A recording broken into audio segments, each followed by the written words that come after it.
பிரேமம் படத்தின் மூலம் கதாநாயகியாக அறிமுகமானவர் நடிகை அனுபமா பரமேஸ்வரன்.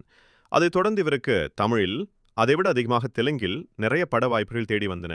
தற்போது தெலுங்கு படங்களில்தான் அவர் அதிக அளவு நடித்து வருகிறார்.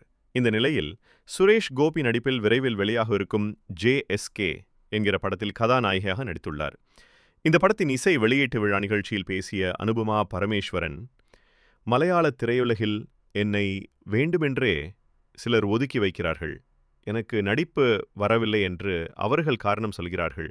இதனால் நிறைய ட்ரோல்களை நான் எதிர்கொள்ள வேண்டியிருக்கிறது. நீங்கள் விரும்பினால் ட்ரோல் பண்ணுங்கள், ஆனால் கொல்லாதீர்கள் என்று உருக்கமுடன் பேசினார்.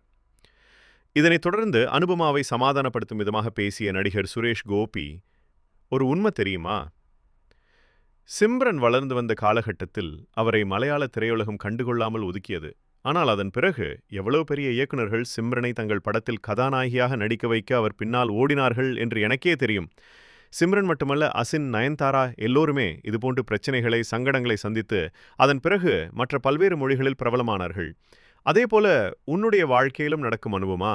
இதைத்தான் கர்மா என்கிறோம். நிச்சயமாக இது நடக்கும். என்னுடைய பிரார்த்தனை எப்போதும் உனக்கு உண்டு என்றார்.